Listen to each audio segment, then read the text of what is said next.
Good afternoon. Leadership. What is leadership? Some people say you're born with it. You either have it or you don't. Others suggest it's molded through parents, teachers, and other impactful adults in your life.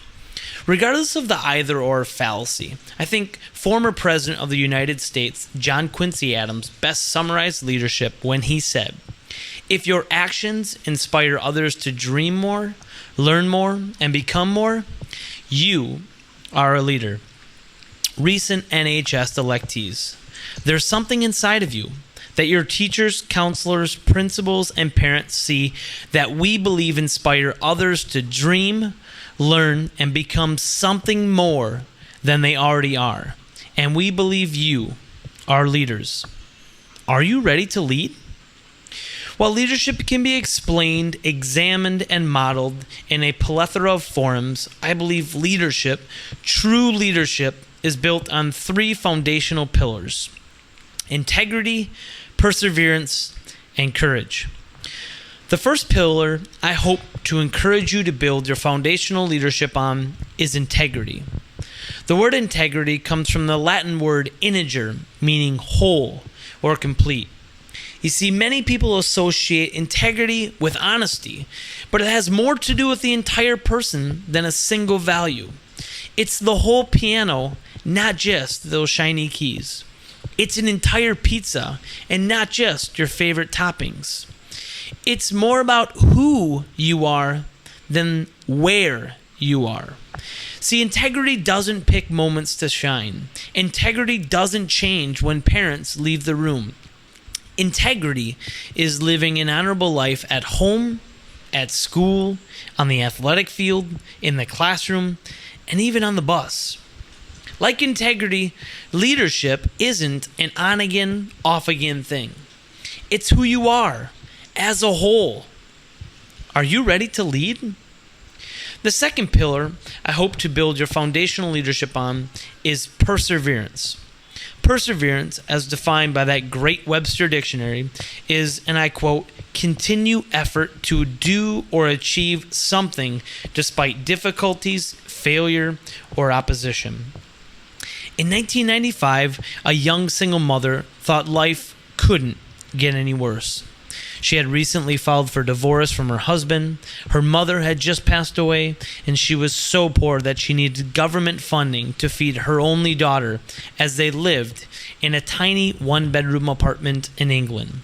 Life couldn't get any worse, or so she thought. After spending years writing a book about a boy with wizard-like qualities, this single mother couldn't seem to find anyone to believe in her or this book. She went door to door of publishing companies, and everyone had the same message: thanks, but no thanks. In fact, one publishing company told her, "Get a day job."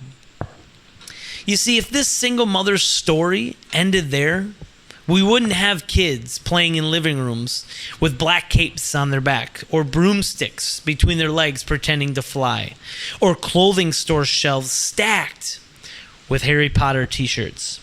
You see, that single mother was J.K. Rowling, and her book that nobody was interested in publishing was Harry Potter.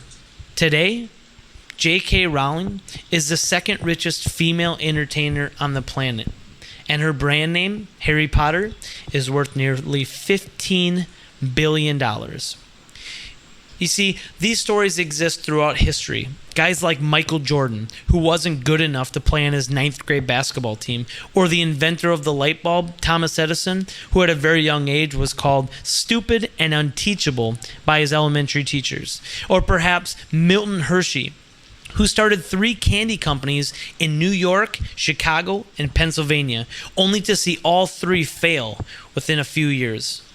Had Milton Hershey quit, there would be no Hershey Kiss, or Kit Kat bar, or my personal favorite, Reese's Peanut Butter Cup. You see, Milton Hershey, Michael Jordan, and J.K. Rowling knew what it meant to persevere.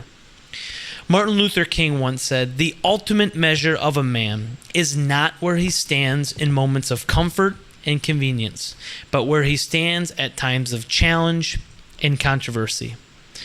NHS electees, I'm certain times will get tough, and I'm certain you will face failures, challenges, and struggles. Like the aforementioned, believe in yourself, your cause, and you will get through it. Are you ready to lead? The final pillar I believe all leaders possess is courage. And I think most of our brains connect courage with professions like firefighters or police officers, or perhaps people like Harriet Tubman or Martin Luther King Jr. or the young Anne Frank. I want to look at courage from a different perspective, or perhaps a more microscopic perspective of the word. As far back as 100 BC, both ancient Roman and Greek cultures believed courage was one of the 4 cardinal or pivotal virtues of a man. And as recent as last week, we still see symbolism in this word, as we witness the cowardly lion disregard his feelings of inadequacy to embrace his courageous side. So contrary to what you may have read in some self-help book or seen in some Hollywood film, you don't need to lead hundreds of slaves to freedom to be courageous, but you may need to lead a team of 10 in practice or a game. In fact, you may never be asked to give a speech in front of 100,000 people at the base of the Lincoln Memorial at a civil rights rally, but you may need to stand up alone for something you believe in or you know is right. And you most certainly won't be asked to chronicle your trials from a malicious genocide that killed over 6 million people. But you may need to tell your story about being bullied or abused. So what do Facebook, Google, and YouTube all have in common? I mean, other than being amazingly awesome? Yeah, they were all started by courageous founders younger than 35. Young adults like you and me. You see, success has no age, and neither does courage, and neither does leadership. To conclude, I would like to leave you with this. In life, I believe there are 2 types of people. There are leaders who do, and critics who judge. You see, a critic is someone who expresses their opinion on a subject mainly to judge its value. So while leaders stand up to inspire and challenge and encourage, critics sit down to write about these actions. While leaders create billion-dollar companies, run countries, and change humanity forever, critics write for newspapers. Newly elected National Honor Society members, are you a critic or are you a leader? Go today and change your world and inspire others to do the same.